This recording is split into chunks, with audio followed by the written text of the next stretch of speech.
आज देश में क्या स्थिति है कि 1% से कम लोगों पे देश का मोर देन 50% धन का संकेंद्रण, ऑनरशिप और कंट्रोल पहुंच गया है।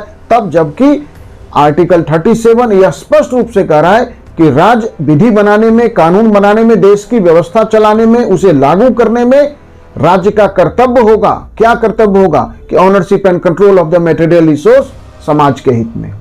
इक्वल पे की बात की है, इक्वल जस्टिस की बात की है, फ्री लीगल एड की बात है, राइट टू वर्क की बात है, काम पाने का अधिकार। आज देश में काम पाने का अधिकार सबको हो, यह किसकी ड्यूटी है? राज्य की। राज्य ने इसके दिशा में जो प्रयास किए हैं, क्या वो प्रयास सफल हो गया?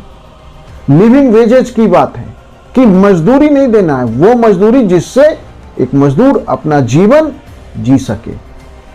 तो सारे जो आप डायरेक्टिव प्रिंसिपल्स के अलग अलग आर्टिकल्स को देखें, मौलिक अधिकार के प्रावधानों को देखें, तो यह राज्य के कानून बनाने के, राज्य के मजबूत कानून बनाने के खिलाफ नहीं है, बल्कि संविधान ने यह ध्यान रखा है कि राज्य अपने विधायी शक्ति का इस्तेमाल इन्हें कमजोर करने के लिए, लोकतंत्र को कमजोर करने के लिए, संविधान के स्पिरिट को कमजोर करने के लिए ना करे।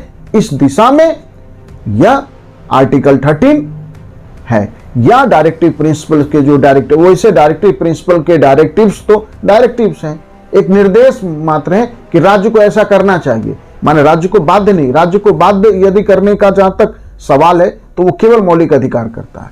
इसलिए यह सवाल पूरी तरह ठीक नहीं है। पूरी तरह क्या, यह ठीक ही नहीं है कि राज्य के मजबूत कानून बनाने का रास्ते का ये बाधक है मौलिक अधिकार और निर्देशक तत्व।